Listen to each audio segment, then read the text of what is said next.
There is so much terrible writing advice out there. I'm feeling a little worked up about it today, storytellers. I'm feeling a little spicy. So I hope you are in the mood for a little spice, but I'm also going to try to be constructive because writers need guidance. I don't want to downplay the good intentions of the people who give advice to writers because writers do need guidance.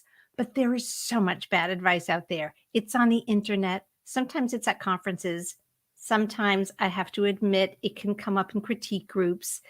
It can come from experts. It can come from amateurs. It can come from all kinds of people, and still they give it. And here's the part we have to worry about is that writers take this advice. It's very confusing. And as I said, I don't blame writers because writers do need advice. And that's why there's so much bad advice out there.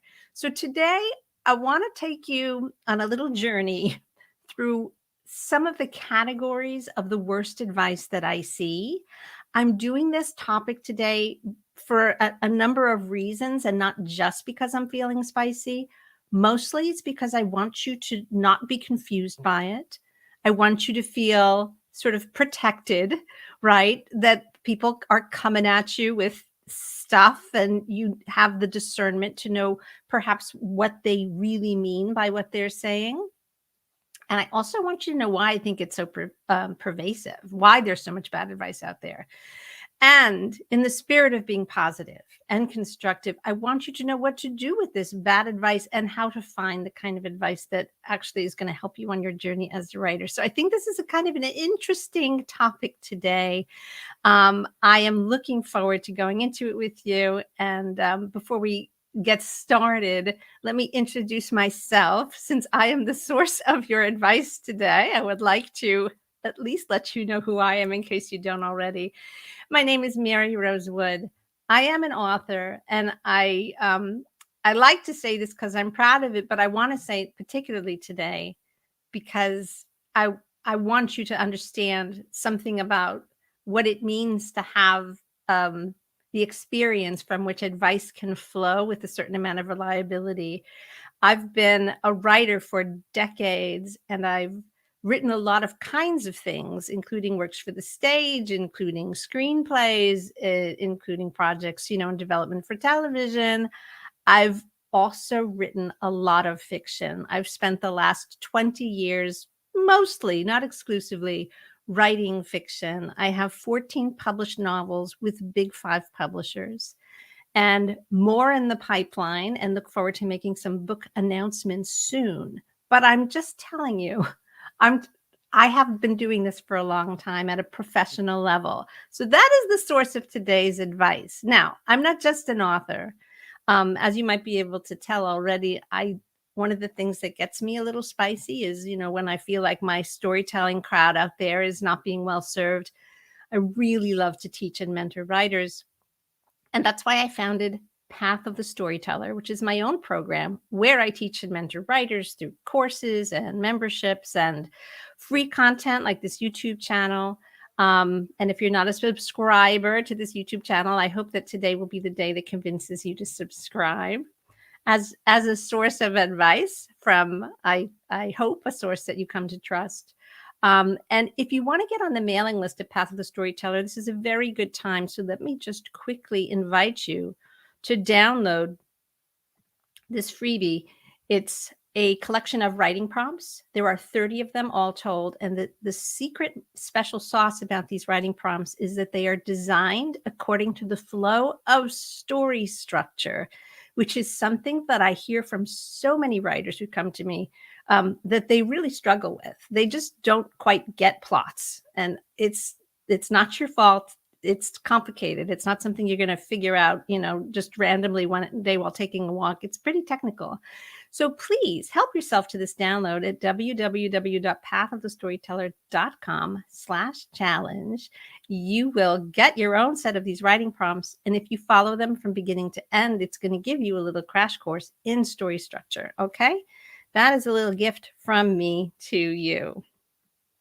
Now, I I want to open up the comments and say hi to the folks that are here. I see there are a bunch of you here. Let me say hi to the folks who've already left comments. Constanza, it's so nice to see you. Constanza's here from Germany, and Anne is here. That's great. I see a bunch more of you here. Please feel free to leave comments. Let people know you're here, where you're watching from. And if you happen to be watching this on the replay, by all means, feel free to leave a comment below the video. I love to hear from you and answer any questions you might have about today's content. All right, are we ready to dive into the bad advice? Oh, dear me. I want to start by saying that I believe most of the time, even the people who give bad advice are not trying to harm writers. There's no evil intention in here. There's no negative intention. They're just offering what they know from their level of understanding. They may be caught up in naive ways of thinking about writing. They may lack experience, or they may be the kinds of people that tend to make things really, really complicated and come up with elaborate Rube Goldberg-like constructions and explanations of what makes good writing work. So I think the truth is in the middle. But there is so much terrible advice. And I just want to say hi to Summer. And I share your enthusiasm, Summer. Looking forward to the bad advice. Ha ha. All right. Well, listen, one of the things that you guys can feel free to leave in the comments as I do this live talk is any bad advice that you've gotten. Maybe we can figure out how it fits in the categories that I'm going to share today. Well, maybe you've got categories of your own. So anyway, back to my point, I'm not attacking or blaming the folks who are giving this bad advice. I think they're really trying to be helpful. And yet a lot of it is really not helpful. And writers definitely crave advice. Maybe I'll pause for a second and just reflect on this. You know, writing is one of those things that we really want feedback on. It's very private. It happens in our heads. We don't trust our objectivity a lot of the time. So we share work. We're looking for validation. We're looking for encouragement. We often know, especially if we're undertrained, if we haven't yet had any training, or we haven't had much training, or the training we've had has been a little flabby, which is a lot of the times what I see when students come to me in the Path of the Storyteller program. They may have had training, they may have quite a bit of experience, but there's some very crucial questions about how to go about writing good fiction that have just never been addressed. So for a variety of reasons, writers don't always have rock solid confidence that they're on the right track. And so this makes us vulnerable to advice because we want validation. We want to show what we've got to someone. And we may be fearful that it's awful and hopeful that they'll tell us how to fix it. Or we may be naively convinced that it's terrific and then be absolutely shocked when it fails to wow our readers. So it's vulnerable either way. I think you know what I'm talking about. All right. So this is one reason why there's so much advice out there. It's because there's so much appetite for it, right? It rises up to meet the appetite, the insatiable appetite of writers for feedback and guidance. And this is a good thing. I'm going to come out and say that this is a good thing. And by the way, when we get to the end of my talk, I'm going to conclude with hopefully some positive guidance about how you can find and sort of discern the kind of advice that's truly going to benefit you. All right.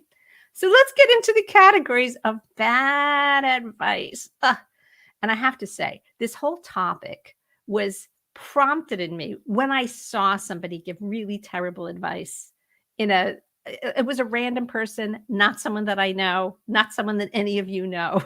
Just want to be clear about that. It was in a random Facebook group about writing, and somebody asked a question and somebody gave just a terrible answer.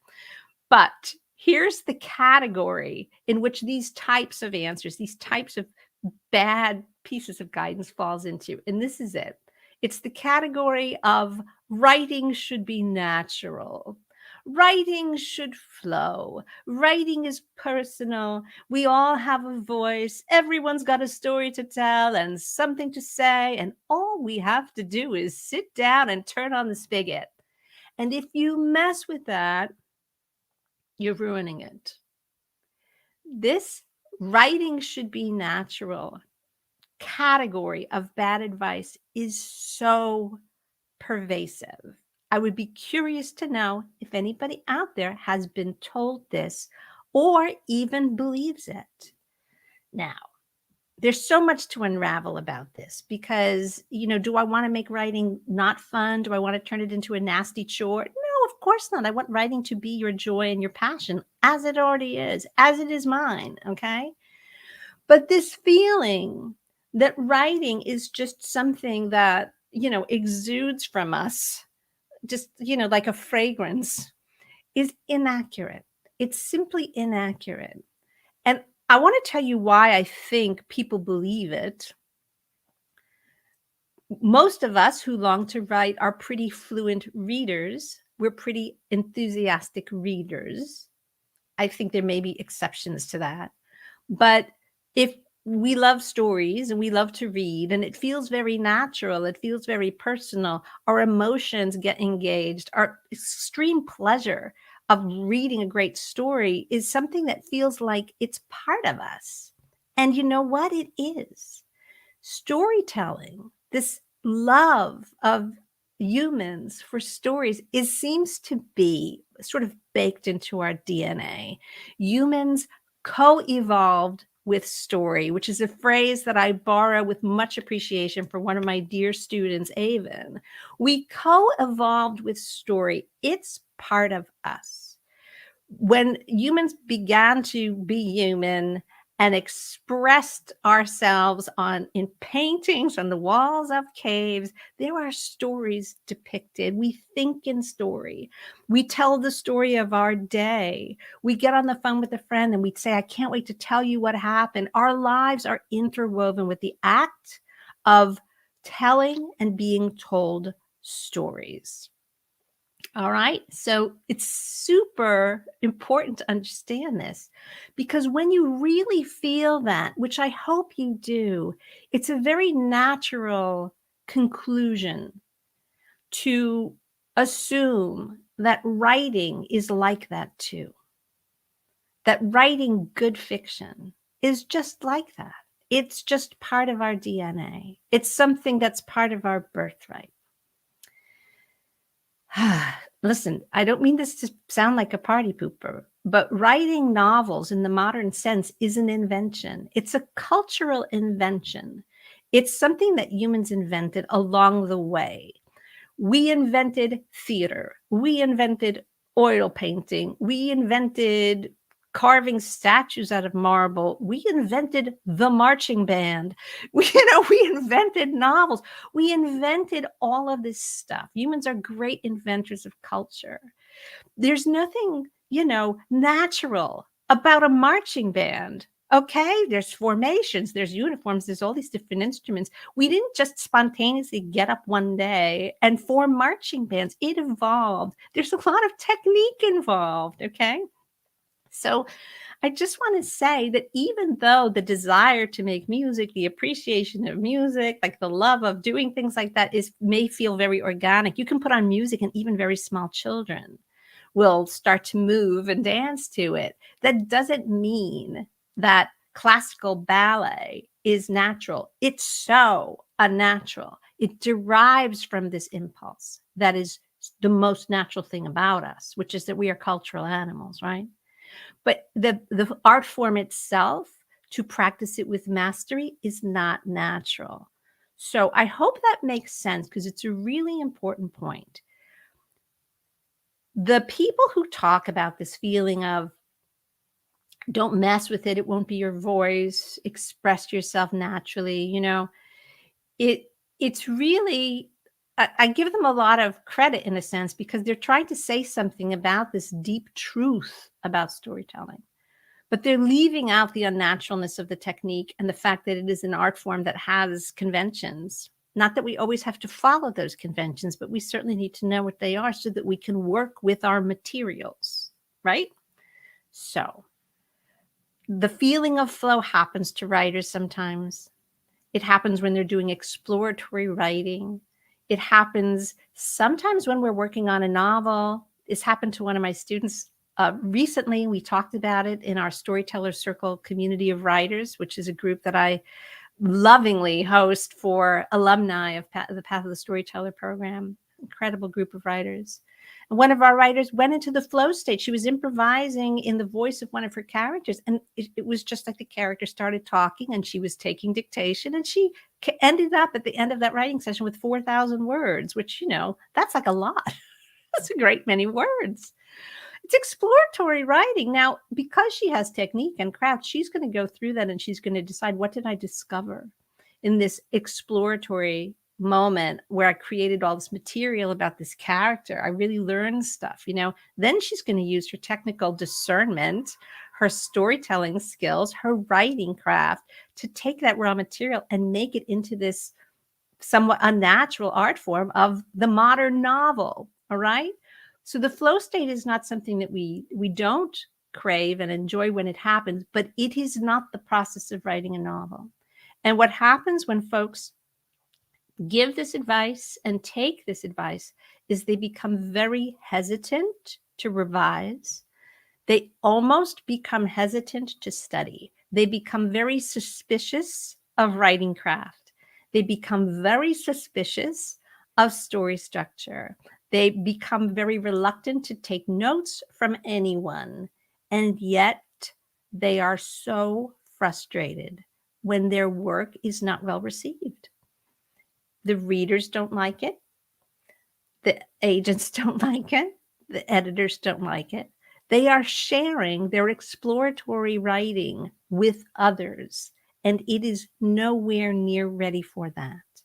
And because they've come to believe, because they've been advised that writing is just this kind of natural thing that happens and, you know, poof, finished bound novels and hardcovers just emerge on our desk before us, they're being very ill-served. They've cut off the possibility of really progressing, of really mastering their craft, and of being successful. They've forgotten the key point, which is that when we write, we're writing, yes, to express things that are deeply important to us, deeply felt truths that we want to express, but we're writing for the reader. And in order to write for the reader successfully, we have to get out of our exploratory phase and shape it into a work of art for them. All right. Now, that's my first category of bad writing advice. I've got some really nice comments. And I just want to make a little shout out.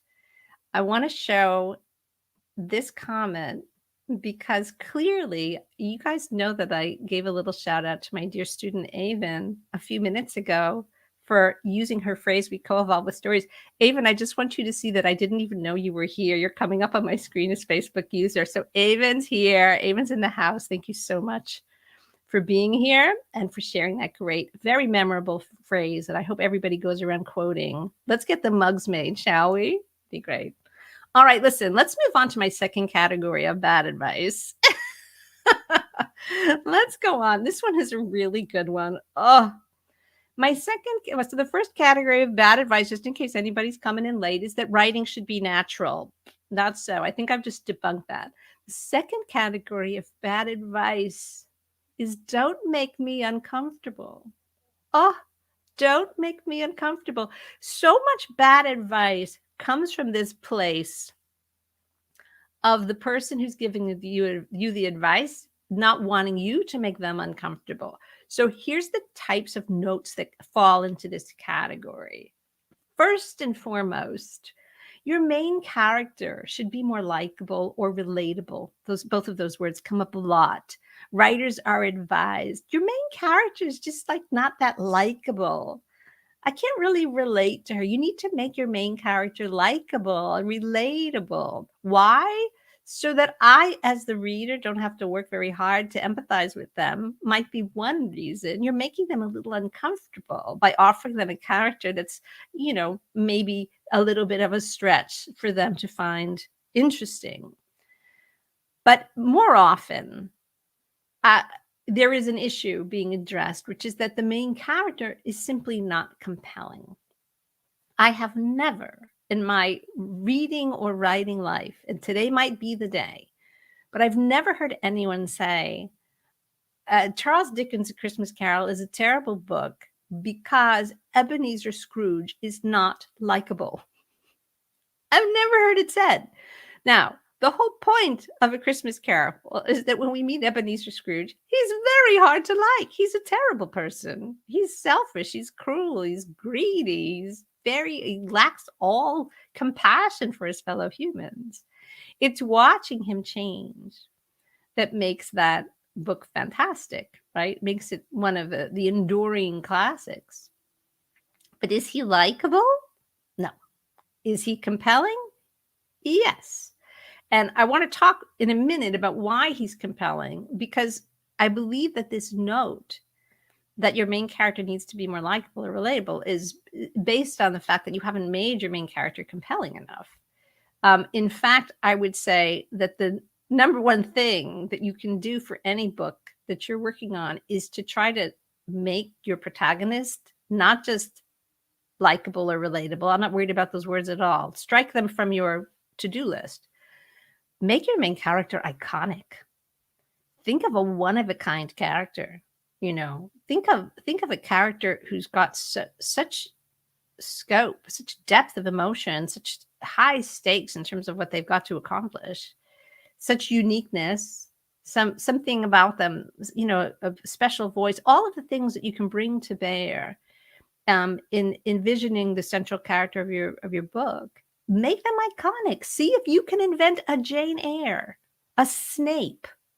How about Charlotte, the spider in Charlotte's Web? Iconic, incredible, unforgettable characters, all right? Michael Corleone in The Godfather, iconic character. What about Scarlett O'Hara? Is she relatable? I don't think so. But these are characters who leap out of the stories that are written about them, and they become part of the culture. That's what I mean by iconic.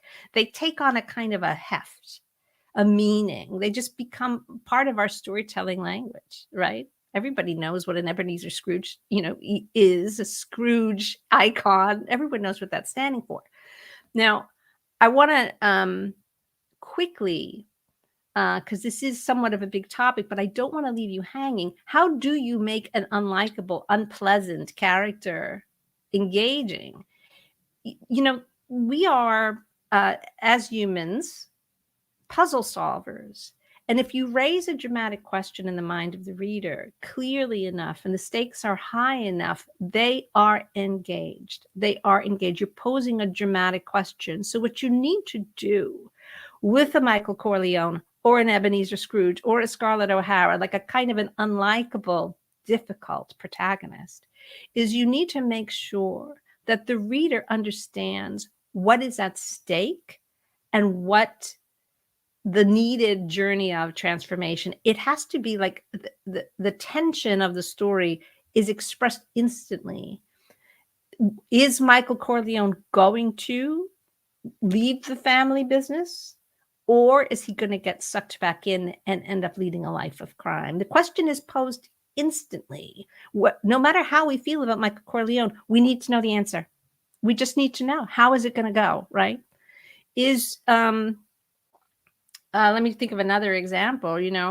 Is a character like Ebenezer Scrooge going to be able to change? The question is poised instantly that this is an extreme case of a guy who's not only clearly miserable himself, but is making other people miserable. It's so extreme. It's so deliciously presented, right? That the question of whether this guy can ever change, and if so, how could it happen, right? It's in our minds on page 1. And now we have to find out. We are poised. The story is poised to to change, it to begin instantly. And that makes the character compelling. Now, the irony here is that when we get into the story of a character like that, they become relatable because we learn before too long that Ebenezer Scrooge wasn't always like this. And we start to think, oh my gosh, I had a lot of ideals when I was younger, and life has kicked me around a little bit, and maybe I'm a little less compassionate. Maybe I'm a little less selfish than I used to be too, you know? Or how have I been changed by my wounds and my life experience? Can all of us forget the lessons of compassion? Aren't we all capable of slipping? And isn't it nice to think that even if we got as bad as Ebenezer Scrooge, we would be given a chance to turn that ship around, right? So you start to see the emotional truth bubbling up as the story proceeds. And all of a sudden, guess what? We are rooting so hard for Ebenezer Scrooge to complete his journey. He becomes us and we become him. But it's not because he's likable on page 1. Okay. So that's my little speech about the likable main character. Sometimes this category of don't make me uncomfortable, so I'm going to give you notes that that guy wasn't relatable or likable, will spill over into comments about other characters. There might be scenes of conflict, and you will get the note, those characters are so mean. I didn't like it. I didn't like it when those characters were so mean. I have heard people give this note, and what they're saying is that I'm uncomfortable with conflict, and I see some conflict on the page, and I see people behaving badly. And it's my role in life to point out when people are behaving badly. So they're not really correcting your writing. They're correcting your characters with some moral instruction. Well, that's not really helpful, is it? It's not. Because story only ever moves forward through conflict. It's what stories are made of. There's other talks on this YouTube channel about conflict. Go check them out. Just since we're on the Ebenezer Scrooge topic today, if there wasn't some real conflict, if he wasn't really put to the test and made very uncomfortable, he would never change. People only change under pressure. Character is revealed under pressure. So we have to put pressure on our main character, page after page after page. And part of that pressure is going to involve other characters behaving badly. You know what? Next time you get a note that you've got some side characters that are being mean to your protagonist or behaving badly, make them behave even worse. Just add more conflict. Really, take that note and just say they're correcting the character's behavior as if the characters were children in need of instruction. That's not what we're looking for. We want to write stories packed with conflict. We cannot shy away from depicting behavior of which we personally do not approve. All right? Let's approach this work like adults. So I just want you to write real conflict, and again, this is another question about what is conflict. It's not just yelling. It's not just writing characters shouting at each other. And it's not occasionally introducing like a cartoony bad guy type character. It's not about that. Conflict is, it's a really rich subject to explore. We'll explore it more on this YouTube channel. It comes from the outside. It comes from the inside. All of the ways we can get in our own way. All of the ways that the world can challenge us when we are pursuing a goal. Right? It doesn't necessarily mean that the conflict is coming from evil. Sometimes it's circumstance. Sometimes we're getting in our own way. Lots to say about conflict, but to stick to the point here, this category of don't make me uncomfortable should never instruct you to reduce the amount of conflict in your storytelling. Promise? Pinky swear? Okay, I see all those virtual pinkies out there. Another way that this category of bad writing advice can manifest is someone giving a writer advice. Well, I found the scene too disturbing. I was disturbed by the scene. It literally made me uncomfortable. Now, obviously, it's possible for a writer, even a well-intended writer, to maybe write something that feels gratuitous or offensive or, that is out of balance. And so that's not something that's impossible. Of course, that can happen.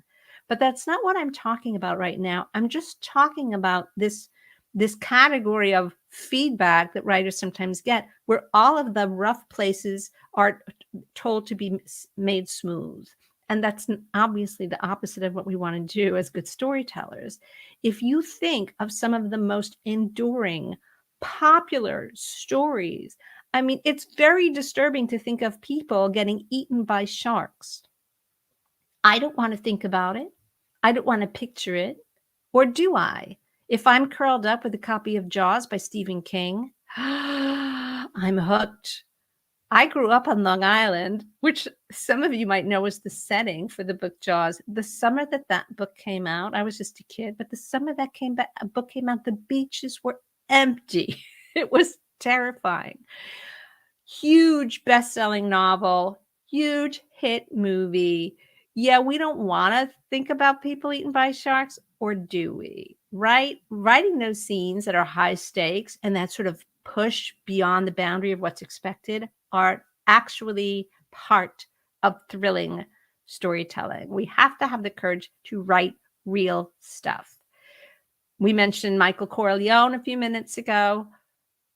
When the movie The Godfather came out, all anybody could talk about was the scene. And I know I'm not spoiling it for you because the movie's been out for a million years, but the scene where the guy who owns the race horses, the head of his horses, put in his bed. It was shocking. It was thrilling. It's incredible storytelling. So can you imagine someone saying, "Oh, does he have to actually get eaten by a shark? Can you take that stuff out?" to Stephen King? "Oh, the part with the horse's head really, really made me uncomfortable. Can you take it out?" All right. I want you to write those scenes. If you're writing a book called Jaws about sharks, someone needs to get eaten by a shark. If you can come up with that scene about the horse's head, more power to you. Write a scene like that. These scenes are sometimes the most iconic scenes in a story, right? And I just want to, again, sort of wrap this up with a little bit of, or wrap up this topic, 'cause we've got 2 more categories of bad advice to go through, just but with a little reminder that real life and fiction are 2 different things. That in our real lives, nobody wants to get eaten by a shark. Nobody wants to find a horse's head in their bed. Nobody wants these terrible things to happen. We don't like being around mean people. Some of us are really adverse to conflict in general. That's sometimes the way we were raised or a temperamental thing. So any type of conflict gets us a little worked up. Fiction is storytelling. All right. Storytelling takes us, in the words of Joseph Campbell, beyond the realm of the everyday. If you do not take your readers beyond the realm of everyday experience, you have to ask yourself if you've gone far enough. And by that, I don't mean it has to be fantasy or sci-fi. I mean, it has to be a scale of experience, a depth of feeling, right? The highest stakes possible. If you really have to look in all the dark corners of your story and see if you've taken it all the way, that's when you get to write those great scenes. All right. Don't let anyone try to talk you out of those scenes. If they belong in your story, if they're true, if they're well written, it's what the readers will be left talking about. Okay. So this is the category of the don't make me uncomfortable notes. They are ubiquitous. All right. I want you to be on the lookout for them. If someone gives you a note like that, you just nod and go beyond the realm of the everyday, raise the stakes, add more conflict. I'll be so proud of you. All right. The third type of bad writing advice that's out there is the category I call fake expertise. Now, I'm making fun a little bit. I'm amusing myself a little bit. This is advice. And again, these people are not ill-intentioned, okay? They're not trying to hurt you or make you a worse writer, right? It doesn't come from that. It's just that they know just enough to be dangerous, and they will use the kinds of slogans that are common in writing craft circles, like show, don't tell, or I think you should add more description, or have you considered rewriting it in the first person? Like they'll talk the talk, but it's not from a well-informed place. All right. And I do have, again, a very charitable take on this. people get excited when they learn something new, as we should. Learning is exciting. And if you are a writer and you care about being a good writer and you are kind of always sniffing out pieces of advice and new writing craft ideas, as soon as you learn something, you're gonna maybe weave it into conversation. But do you really know what you're talking about? Maybe you do, but maybe if you haven't yet put it into practice in your own work, you're just repeating something you heard. And this happens a lot. And I can't tell you how many times I will see writers, advise other writers, say, show don't tell, show don't tell. That's what's wrong with this piece you just show. You just need to show more and tell less. And people will say, well, I don't know what that means, can you show me? And then they'll describe, they'll add lots of like eye rolling and sighing and tears in the eye, and they'll just do all the wrong things. Like they don't even really understand what show don't tell means. And so they'll lead, like they'll sort of teach a lesson in bad writing, and then the person who's receiving the advice is like soaking it all up like a sponge. And I'm like, oh no, stop. Don't do that. And so there's a lot of that out there. The way we gain mastery is not by learning stuff. Learning stuff is part of gaining mastery. We gain mastery by practicing. And so it's the struggle to put stuff into practice in our own work and to do it, that is going to start to reveal the true meaning of it to us. Nobody can learn for us. A teacher or a mentor like me, I can bring concepts to you that I know from decades of practice, right? Stuff that I've learned from decades of putting it into practice. And I can point you at it. I can explain it. But until you start doing it and discover that the first time you try to do it, it doesn't make any sense. The second time, no, the daily practice, keep trying to do it. All of a sudden, you're going to start to see the value of it. It's going to make sense. You're going to get feedback. It's going to, you're going to get there. But you cannot gain mastery just from reading blog posts and then go into Facebook groups and start giving advice about what you read in blog posts if you haven't actually done the work. I hope that makes sense. So this is not to diss people studying. In fact, I'm a huge fan of people studying. But be careful when somebody comes at you with technical terminology that they themselves don't really use or fully comprehend. We can call it writer-splaining, all right? We can just coin a little word for it, writer-splaining.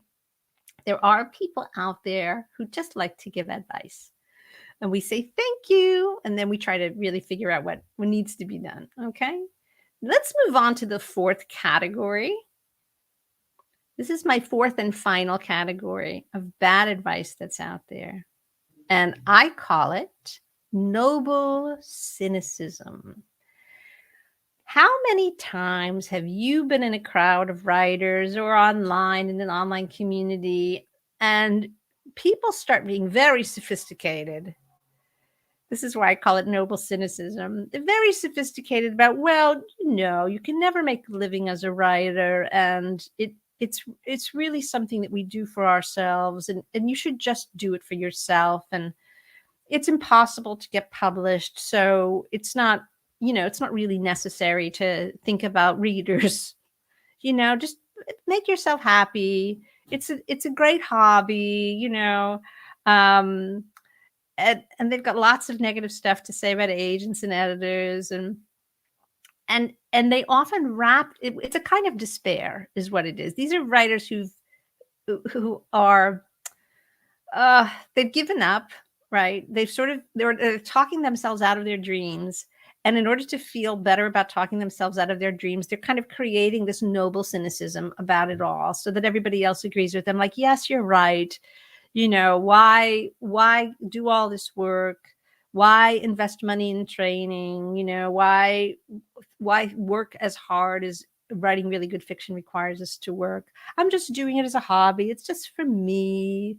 There's really no other outcome possible. This becomes like such like a fancy framework for just making all these like really vulnerable excuses, like, yes, I know it's hard to do the work. I know it takes a long time to get good at it. I know that it's scary to put your work out there, to query a book. Guess what? It's scary to get published too.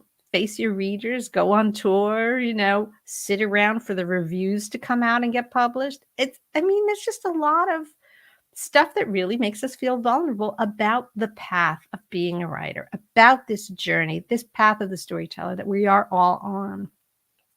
But if we decide to protect ourselves by being negative and cynical about it all, and by trying to, corral other writers into this group, this group hug of cynicism, like, yeah. None of it, if my work is not getting promoted out there, it's because the industry is impossible, and it's because everyone out there is stupid, and it's not so. It's not so. And I can say this to you from a place of real experience. All right. The vast majority of work that is not being embraced by the ranks of the pros is amateur work. It actually takes a bit of time to get your work up to pro level. It takes a bit of, effort, practice, training, all that stuff, as it does in any endeavor. And if you fall in with the noble cynic crowd and that writing advice comes your way, it becomes very easy to say, well, I'll just do it for myself. I'll indie publish it. And then I'm a published author. And what you've done is you've kind of like done an end run around what you really wanted in the first place, which I know is to write really well and to write books that connect with readers. You can indie publish. You can, put it in an email and mail it to your friends. The truth is, if it's not ready, right, it's not going to engage the readers the way you wish. And if that's really what you want, don't succumb. Don't succumb to the noble cynicism. It really troubles me. There's nothing that the agents and editors out there want more than to stumble upon a fantastic book. Believe me. And they know right away. The vast majority of stuff that's clogging the pipelines is work that impatient writers sent out before it was ready. All right? That's just the bottom line. All right, my friends, in conclusion, what are we going to do with all this bad advice? How do we discern? How do we find our way through it? Well, I hope these categories are going to help you spot it coming a mile away. That's one thing. But I want to give you a few principles here too. If you are getting advice that feels like an opinion and contains no, knowledge of technique, technique trumps opinion, because what sounds good to one person or what feels good to one person, it sort of doesn't matter, right? But if something is technically wrong, it's wrong. You might like a Volvo and I might like a Subaru, and there's lots of opinions out there, but if the car doesn't run, it doesn't run, right? So we want to prioritize technically informed feedback over people's opinions. All right. If you get a lot of notes that are similar, they may not be technically informed, and they may not be coming necessarily from pro level, sources, but they are similar. If you're getting a lot of notes about the same thing, like it took a long time to get started, it was whatever, whatever kind of note you might get, they can't give you a good bracing talk about 3-act structure and tell you how long your first act could be. I could do that, but maybe these people are not able to do that technically. But you have to understand that if you're getting the same note over and over again, something is wrong. Maybe what they're telling you is wrong is not it, but something is amiss. We call this looking for the note behind the note. You're getting the note and the note's not it, but it's pointing towards something that hopefully you have the technical expertise or are willing to get the technical expertise to correctly diagnose. All right. So you have to learn to do that. And then, of course, the third thing that, of course, I'm going to encourage you to do this is just seek out real mentorship. Real mentorship. Now, what are the qualities of a real mentorship? This is my opinion. All right. Take it or leave it. I believe that a really good mentor, a true mentor, is someone who has walked the path that you're on before you have. All right? They have done it. A mentor who has not done it, I question. All right? And this is important. It's part of the classical archetype of the mentor is that they have been through the hero's journey themselves. And they have experience to offer, not just knowledge, but practice, the experience that comes from practice. You get a different type of mentorship if you go to someone who's done it. So that's one thing. The second quality that I want you to seek for in a good mentor is that they can articulate not just what is wrong, but why and how to fix it. And I want to point out there are many wonderful writers out there. Not every good writer is able to describe how they do what they do. That doesn't make them less good. It just means that their process is more intuitive. It may be more idiosyncratic, whatever. If they get there, that's fine. If the car runs, it runs. But if they can't articulate how they do what they do, then even though they are very good writers, they may not be able to be effective mentors because they can't make transparent the process to you. Okay. And the third quality of a really good mentor is that they are truly rooting for your success. All right. Truly rooting for your success. One hears occasionally unpleasant stories of folks that pay a lot of money and go into MFA programs and in the hopes of working with some famous author, only to find out that that person is really indifferent to teaching. They're doing it for whatever reasons, but they don't really like teaching. They resent it, or they don't, they're burned out from it or something like that. You just don't get the feeling, right? It becomes a negative experience that the person that you wanted approval from is just withholding. And that's not an experience that's going to help you as a writer. It's going to be very problematic emotionally. So anyone who's had a bad experience in a fancy writing workshop, you know what I'm talking about. Okay. So I really want you to think about a mentor who's really cheering for your success. Now, before I look at the comments, I do want to point out I'm recording this on the Wednesday before Father's Day in 2023. So I wish a happy Father's Day to anybody out there who's in the role of father, has appreciated having a father, has, had that role in their lives to celebrate, either as one you inhabit or one that you received. And I think that the archetypal feeling about the cultural image of fathering includes this sort of touch of mentorship, doesn't it? Right.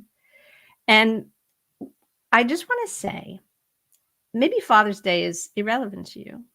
It may be irrelevant to a lot of people. If we ourselves in our lives have not been well mentored, have not been mentored in a healthy way when we were young, it's possible that we learned how to mentor ourselves, that we sought guidance from our peers when what we needed was an older and wiser person to set us straight, save us a lot of time, prevent a lot of mistakes. We may not really trust authority figures. We may fall very easily into that noble cynicism, right? That all those people out there who are so-called experts don't know what they're talking about, or, we may not feel worthy of the attention of a mentor if we haven't had that experience, if we haven't had generous mentoring in our formative years, okay? And so that we may think that we have to do it all ourselves. We're not entitled to guidance. So these are, strategies of coping that we can outgrow. And as adults, we can certainly choose to have a different relationship to the idea of mentorship than we may have been forced to have when we were younger. And I just want to point out that any grown-up who is successful in any endeavor, personally, professionally, in business, in the arts, in athletics, anything that you can think of. They will all tell you that it would not have been possible without their mentors, or that they struggled for a long time until they got off their high horse and sought out real mentorship from someone who had done it before. So I just want you to know that if you have trouble believing in the power of mentorship, if you think that you can cobble together everything you need to know from, blog posts by people who don't know any more than you do, I want you to think about why you might not really embrace the idea that somebody with experience would be happy to mentor you, that you deserve to ask for that and you can seek it out. All right. I want you to trust that it would make a huge difference. So who are you looking for? Someone who's walked the path before you, someone who is able to articulate the process of success in a way that makes sense to you, and someone who's truly rooting for your success. All right. So that's my message for you all today. I love that we've got so many comments. Let me take a little bit of time to share some of these great comments. Anne says that talking about world building and drafting, to sort out which of the natural impulses are writing from the heart and which are writing by ear. Well, writing from the heart and writing by ear are both perfectly fine. Everything is fine in exploratory writing, Anne. But of course, as you note, that when you're revising, our technical expertise is what comes to bear. So that's a really great observation. And Constanza says, with her customary enthusiasm, writing is a handcraft. How beautiful. It's artisanal. It so is. Our stories are lovingly built by hand, word by word. You never stop learning about the details, and nevertheless, it's wonderful. That's a wonderful way to think of it. Constanza sort of brings the quality of the hand-brought nature of art into the discussion. It's such a beautiful way to think of it. It's not a long, thankless slog while I wait to be published. You're an artisan. This is your life's work. Of course, every day you're going to look at it and say, how can I be better? How can I make it more beautiful, more useful, more pleasing to my reader, okay? And yes, and we're going to close with this very nice and very true comment from Anne. Getting something from your imagination into the world is in a delightful and useful form is both exhilarating and sometimes so challenging. It's exhilarating. It is, Anne. It is. It's really exhilarating. And it will often be challenging. It will often be challenging. Let's see. Oh, I see a few more here. Let's go. Constanza says she promises she's going to be brave enough in the future to make her favorite characters not too likable. I'm so pleased to hear it, Constanza. And there you go. And let's see, we'll end up with this beautiful comment. Summer repeats this little bit of wisdom. Make your character iconic. I love it. Absolutely.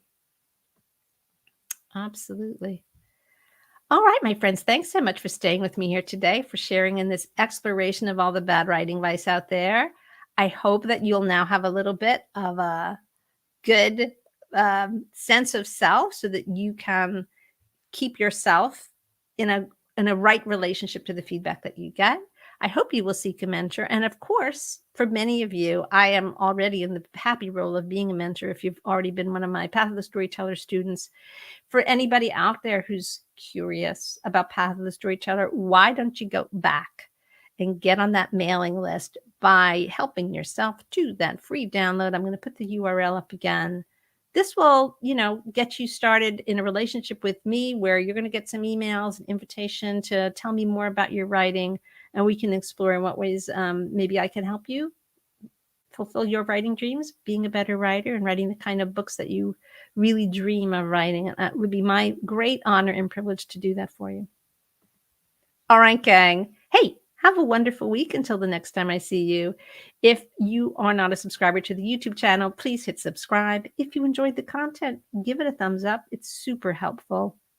If there's something you want me to talk about in a future live stream, leave a comment below this video. I would love to know what you're curious about. And I get such great ideas from all of you. So I would appreciate it if you've got anything on your mind, just share it. Let you know. Awesome, guys. Thanks again. And I look forward to seeing you next week. Until then, happy writing.